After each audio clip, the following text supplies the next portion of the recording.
By the grace of God in the American political system, if a law is unjust or it isn't working, we can change it. As soon as that passes, then you can go and sell that custom exempt meat to your neighbor, as long as Thomas Massie gets his work done too. Then you can just sell it by the cut to your neighbor. And there's also, you'll see people selling it on Facebook Marketplace. It'll say not for individual sale on Facebook Marketplace. So let's just decriminalize that. Let's, like I keep saying, let's just codify reality. Stop making criminals out of ranchers that are just trying to sell what they produce. And how do you get involved even if you don't live in South Dakota?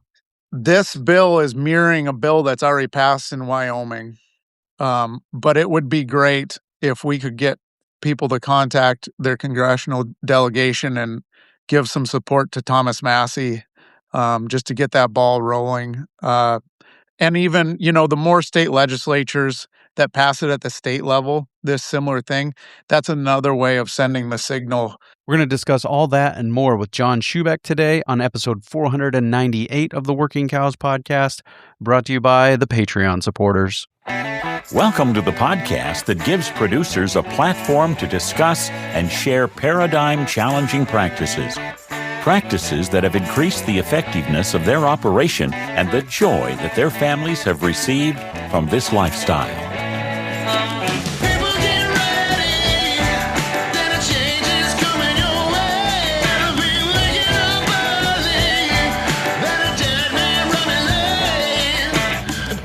Howdy, everybody. It's Clay Connery, host of the Working Cows podcast. Very excited to be joined today by South Dakota State Representative John Shubeck, and we're going to talk to him about his bill. Now, in full disclosure, we recorded this episode quite a while ago, and his bill has since made it through both of the houses, both the House and the Senate, in the South Dakota State Legislature. I believe a couple more weeks, and we'll get done with the legislative session in South Dakota, and it will await Governor Larry Roden's signature. But I'm still releasing this, even though it's kind of beyond being relevant, because it is still relevant. It is relevant, not from the aspect that you can call a senator or a legislator and say, hey, in South Dakota, and say, hey, vote for this in committee or whatever. But it's still relevant because it is a trigger law that is awaiting Thomas Massie's Prime Act to be passed. And you can still make that happen in your state. You can still call your state legislator and say, hey, use this law out of South Dakota or other states that already have similar laws. Use that as a model. Get it passed in our state so that we're ready when Thomas Massie's Prime Act passes. So I just want to talk to you. I just want to share this with you about the kind of what the bill is and the process it went through of being developed so that you can take that information and develop it in your own place. And this was in part delayed because of the Rogue Food Conference. Now, I want to let you know that, Lord willing, hopefully, this will release on Saturday. On Monday, the 9th, I will work on uploading all of the back episodes of bonus content, and that will include all of the recordings from the Rogue Food Conference. So I believe there's 10 or 11 sessions of recordings from the Rogue Food Conference that will get uploaded to Patreon. It'll be available at the bonus content level, which is $10 a month. As I've said before, I don't care if you sign up for 1 month, download the entire back catalog of nearly 250 episodes at this point, and then sign off the next month. That's fine with me. But that is an option. It is an opportunity if you're interested in the bonus content that we do with every episode. I try to get about 10 minutes of bonus content with every guest. Sometimes it's more, sometimes it's less. And if you're interested in that, you can go and find that at patreon.com/workingcows. You can sign up there. And as I said, hopefully by the end of Monday, we will have all of the back catalog of bonus content episodes uploaded, as well as the recordings from the Rogue Food Conference. I thank those involved at the Rogue Food Conference, Joel Salatin and John Moody, for letting me do that, share that content. So if you're interested in those recordings, you can get them at patreon.com/workingcows. Now, my interview with Representative John Shubeck. John, thanks for joining me today on the Working Cows podcast. Appreciate you having me.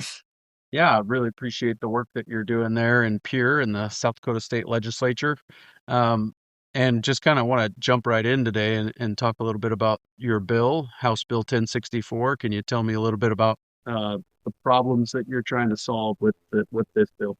So I grew up in southeast South Dakota by Centerville, and ever since I was a kid, we've had a beef cattle operation, cow calf, and had our meat butchered at a custom exempt locker. And so that's why I've always grown up eating. And so when I took over the cattle operation, I'd just gotten out of the Marine Corps, and I was trying to direct market beef to friends and neighbors and various people. And the process of selling beef always annoyed me, where somebody had to buy a whole, a half, a quarter beef, and they would buy it, and then you take it to the custom exempt locker. You lock on a spot to get it butchered, and so they buy the animal, and then they pay for the butchering fee. And one of the things that always drove me nuts about that is, why can't I just sell the beef to the guy? And if you go to a USDA locker, they've got an inspector on site that sees every animal killed. They're making sure it's free of defect. It's not a downer cow, cancer eye, anything like that. But when somebody buys it from me or you, they're doing it based on our trust, because I've never had anybody come and actually look at the animal and make sure it's free of defect. They just trust, based on my reputation, that that animal is good to go. And so I was just looking for ways to reduce the red tape and make it so we could sell it to them.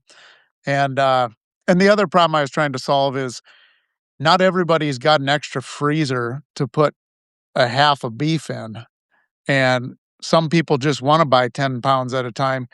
And for the rancher or whoever, that's a huge hassle to come up with however many people it takes to get down to 10 pounds of beef at a time, when I really just want to sell them the individual cut, or 10 pounds at a time. So that's what this bill seeks to accomplish. And basically, like I keep repeating to everybody, we're trying to codify reality, that people are direct selling the beef. That process is mere formality. Nobody's looking at that cow. So we just affix a label saying, hey, I'm an informed consumer. I understand that this was butchered at a custom exempt facility, and I'm willing to buy it. Very good. Okay, so yeah, walk me through maybe how this bill solves that problem. What is actually maybe in place now, and would the new reality be if this bill is signed into law? So there's two phases of the law. So Thomas Massie has the Prime Act. His has got to pass, and then ours automatically takes effect.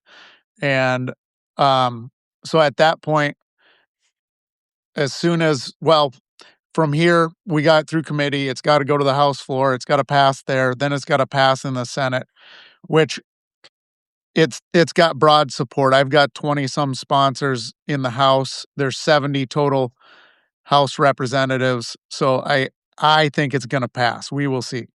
But as soon as that passes, then you can go and sell that custom exempt meat to your neighbor, as long as Thomas Massie gets his work done too.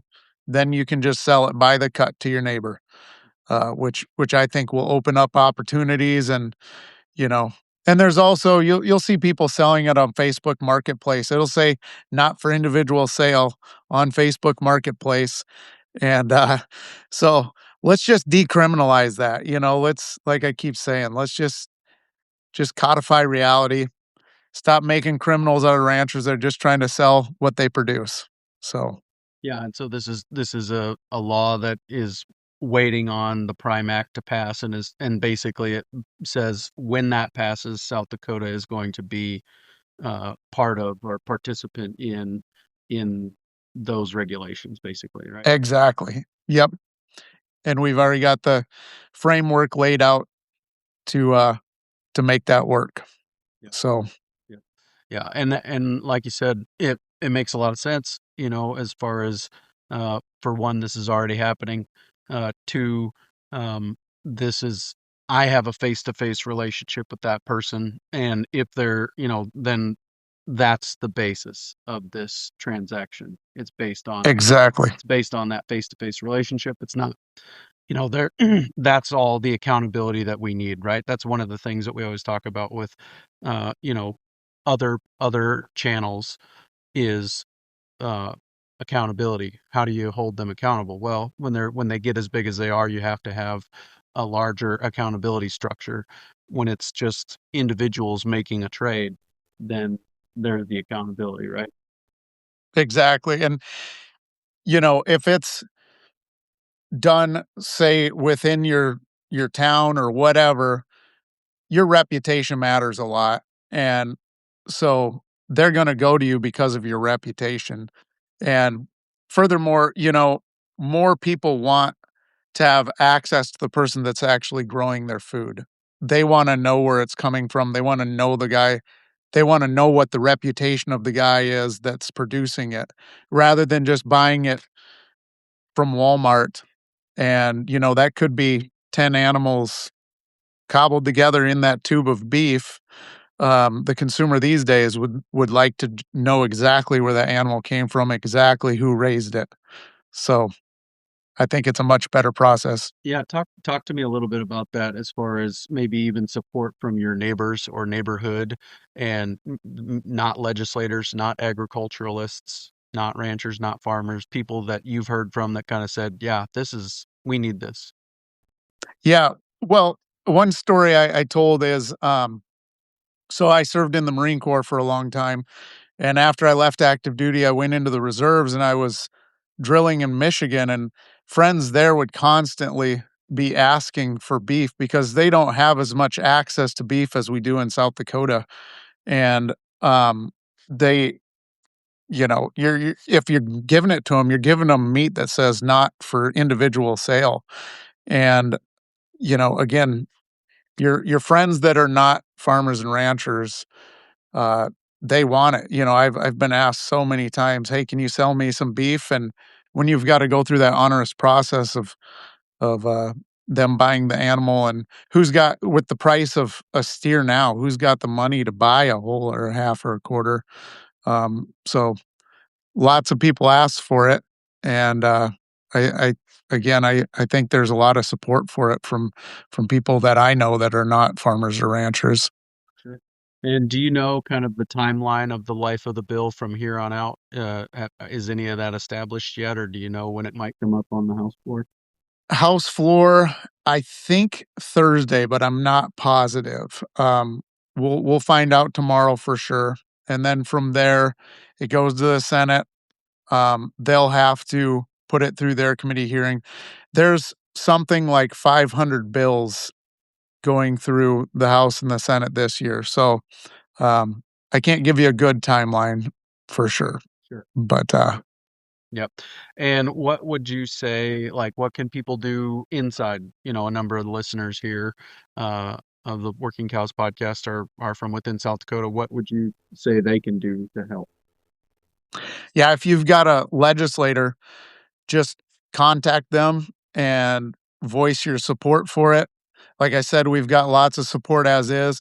If it's somebody from farm and ranch country, most of them are going to support it. I going through committee, we were 9-2.